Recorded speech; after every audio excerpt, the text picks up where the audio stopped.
Hello and welcome to The Print.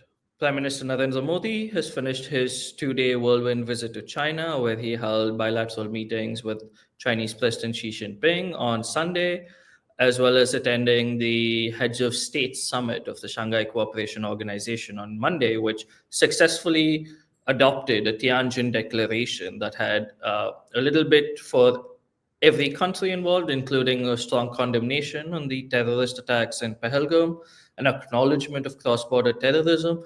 So, in this sort of to unpack the larger conversations over the last 2 days of Prime Minister Modi in Tianjin, his first visit to China in 7 years, we have with us Dr. Sana Hashmi, a fellow at the Taiwan Asia Exchange Foundation, and also a columnist at ThePrint who writes the column Eye on China.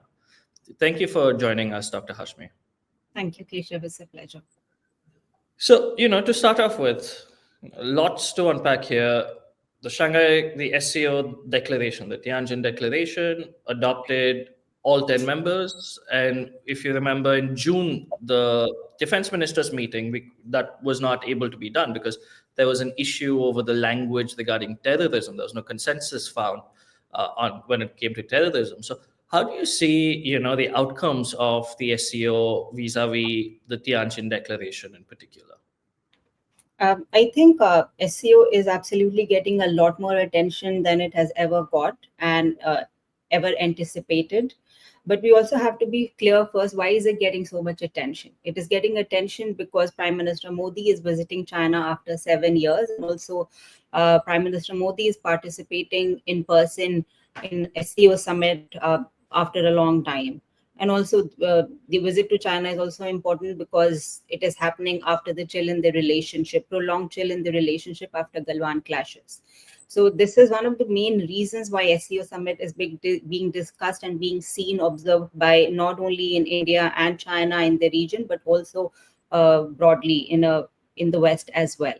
But now if we talk about how the summit has gone, I feel that there is a lot to unpack here, of course. And if we compare, and you already mentioned in your comments that how when SCO Defense Minister meet happened and there was hardly any consensus and unequivocal condemnation of the Pahalgam terror attack. But this time, it actually happened when Prime Minister Modi attended.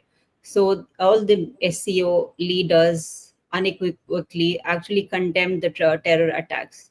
So, of course, a lot of critics are saying that individual countries have already condemned the Pahalgam attack. So, why is it different? It is actually different because Pakistan is a part of the SCO. The Pakistan Prime Minister was sitting in the meeting. So, I think it actually a signal that India is absolutely welcome in this exclusive trioca that they want to project, especially the Chinese leadership, the China, Russia, India, and as well as the SCO, that, this is a Western organization that is exclusive in contrast to the West-led organization. So from India's perspective, I would definitely call it a diplomatic win after what has India has gone through with the US, with China, as well as the China-Pakistan nexus. So I do believe that India, I would call it a diplomatic win for India. But apart from that, this is an important platform. We have seen that it's mostly that the Western-led organization that have got a lot of attention. And, the UN Secretary General was present in the meeting, but no one was talking about it. So everyone is actually talking about SCO and how not just the usual members are participating, are there and present in person, but also countries such as Vietnam, Malaysia, Southeast Asian countries are being a part of it. So I think this is something that was unimaginable a couple of months ago last year. So I think we have to see it in a broader context that how a lot of countries in the region are seeing it as an alternative to a Western-led rules-based order. So perhaps this is a new Asian countries-led regional order. So I feel that this is absolutely significant. But if you ask me if we have to be optimistic about that, this is actually going to be the next organization, multilateral grouping where countries are going to have equal say, which is going to be cohesive, or there would be convergences. I think it's not going to be the case, at least not in times to come. But at least we have to be focused on what happened and how it is being seen in the present time. And I feel that this is something that we perhaps from India's perspective, we have to take it as a win. Yeah, and you mentioned parts of it, but the organization has certain inherent contradictions. For example, one of the two permanent structures is the anti-terrorism regional anti-terrorism RATS, as they call it, the RATS Council, right? But you have both India and Pakistan, and India has long claimed and has successfully proven at multiple times of how terrorism emanates from across the border, right? So, in that sense, how do you see sort of this momentum coming to the SCO? Because I think the last time Prime Minister Modi attended was the summit in Samarkand in 2022. And before that, there was COVID, and India joined the organization in 2017. So, in that sense, where do you see the role of sort of the SCO playing in India's sort of foreign policy when it comes to dealing with, you know, Pakistan on one side, China on the other side, especially like you mentioned, after this chill over the last about 4.5 years due to what happened in the summer months of 2020? I don't see SCO driving India's relationship with China and Pakistan individually or even in this trilateral perspective. Uh, Specifically, this visit is used as a platform where the high level dialogue between India and China could be started. And, it was a low stake platform for India that I think we have to accept that Prime Minister Modi is visiting China not on a bilateral visit, not on a state visit, but to attend the Shanghai Cooperation Organization. So this is an important context. Of course, this has been used as a platform where they could restart, resume the leadership dialogue, which already started last year in Kazan. We saw it. So this is not an unprecedented or a new development. This is just one of the first steps toward normalizing relations with China. And in fact, this is also not happening because of the US. US has been an accelerator, but it is not the primary factor behind this thought that we are seeing between India and China. And now, if we talk about terrorism, which is one of the main objectives of the grouping, and it is one of, and I think it is the only multilateral grouping that has a dedicated organ to deal with terrorism. And in fact, I think one of the few organizations that could define what terrorism, separatism, and extremism is. From that perspective, I think on papers, it works very well. India is a part of it. India is a victim of terrorism. India has been a victim of cross state sponsored terrorism, cross border terrorism. So this is one of the reasons why India joined the SCO. Apart from its outreach towards Central Asian countries, but India has a dedicated policy for Central Asian countries. Uh, so terrorism was absolutely one of the major objectives for India to join the Shanghai Cooperation Organization. But I feel that it hasn't really proved its effectiveness, especially when it comes to terrorism impacting countries such as India. I think it has worked for China, and this was one of the reasons why Shanghai 5 was actually expanded to Shanghai Cooperation Organization. It has been able to make changes according to its own benefit in Xinjiang. And there have been a number of exercises, joint military exercises with Russia, with Central Asian countries, primarily targeted at what they call as Uyghur separatism or separatist. But I don't think there has been any suggestion that such exercises could also be done in areas where India is being a victim of terrorism.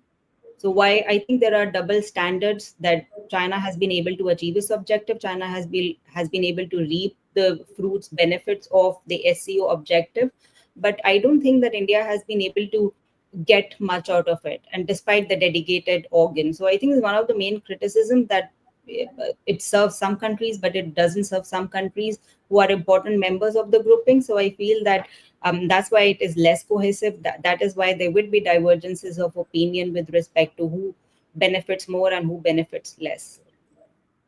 Fair, and that brings me to this idea that you pointed out, that this was more a vehicle for Prime Minister Modi to go to China to sort of help push the ties forward. From Kazan, we've come to now the Tianjin spirit. I think that's what President Xi also sort of alluded to in his opening remarks during the bilateral. What do you see, that are the takeaways, if at all, any substantive takeaways from the Modi Xi meet on Sunday? I think that what I would say that there is absolutely gradual improvement in the relationship, and that was the objective. So it went as it was expected. no major hiccups, but it is just one step towards maybe many more steps toward normalization of relation. So the idea was to stabilize the ties, to resume the highest level leadership, and this is what happened. But my takeaway from this Prime Minister Modi's visit and also Xi Modi meet is that the dialogue will continue as it has been happening since 2020. Dialogue was never suspended. But I think we have to be a little bit cautious when we talk about a reset in the relationship and what is going to happen. How are the prospects in of India-China relationship? China has said at least that it is going to give us some concessions with respect to opening of Chinese market to Indian goods, as well as uh, lifting of some restrictions on Chinese exports of rare earth mineral fertilizers. So these are all on paper as of now. So I think this has to be backed by action. Is China really sincere about engaging with India? Does it really care about India's red lines? Does it really want to keep managing relationship without any major standoff or hiccup on the border front? I don't know. And then, the idea, one of the ideas that has been uh, pushed from the Chinese side, and perhaps a projection of this narrative that India is finally accepting that the border dispute should not impact the other aspects of the relationship. I don't really see that, especially from the statement that are coming out from India. Border dispute is still on the front line.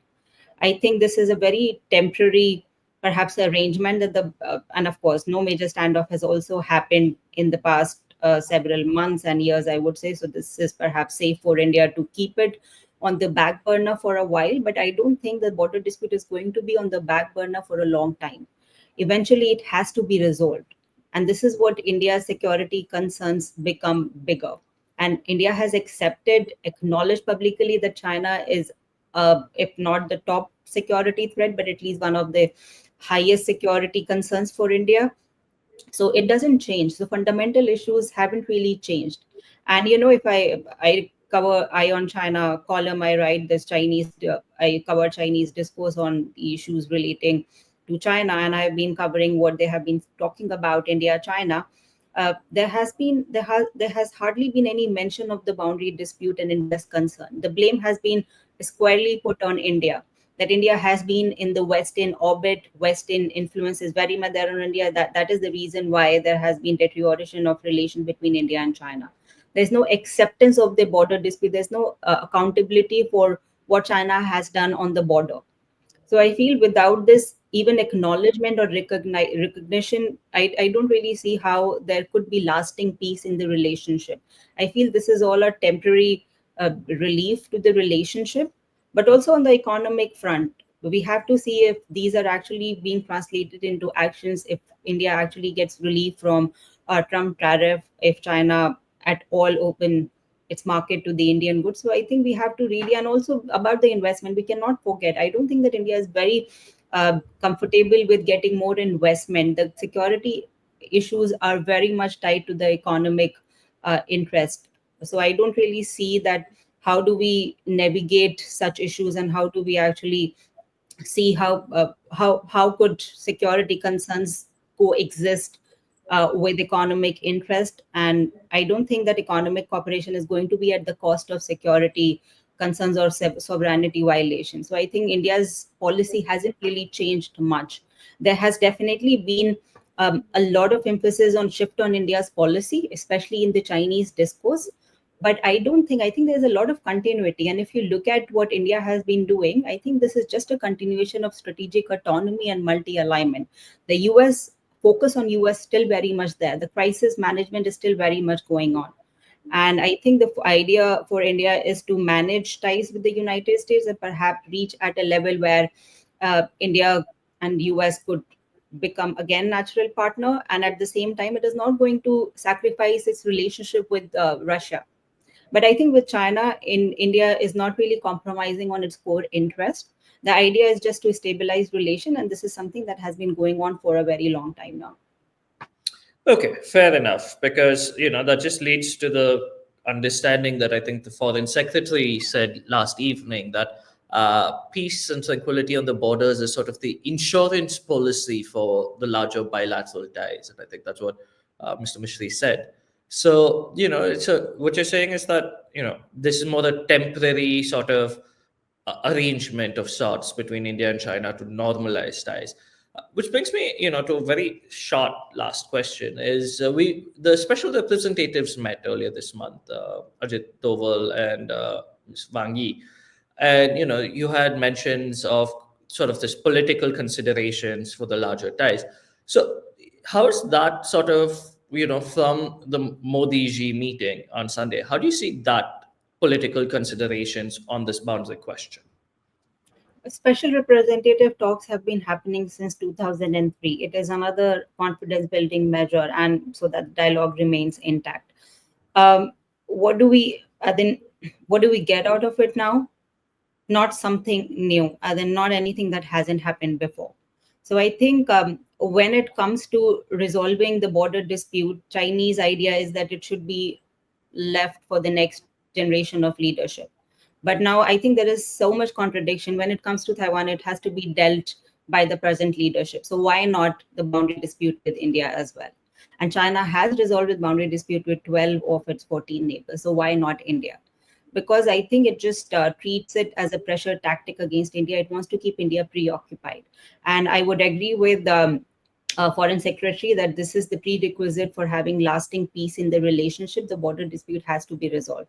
But also, I would say that I'm not being so pessimistic about what is going to happen. What are the prospects of India-China relationship? If China actually comes through what it has promised to India, give larger access to its market, and if it is able to help India's rare earth mineral dilemma, it's able to help assist India when it is being isolated by Trump tariff. So I think that perhaps we could say that relations are moving towards normalization. So I think perhaps in the coming few months, we could see if the words are being translated into actions. Then only we can say that, okay, fine, the relations are moving towards an upward trajectory. Okay, perfect. That was my last question. Thank you so much, Dr. Hashmi, for joining us here at the Print and sort of unpacking the China story over the last 2 days. Thank you, Keshav.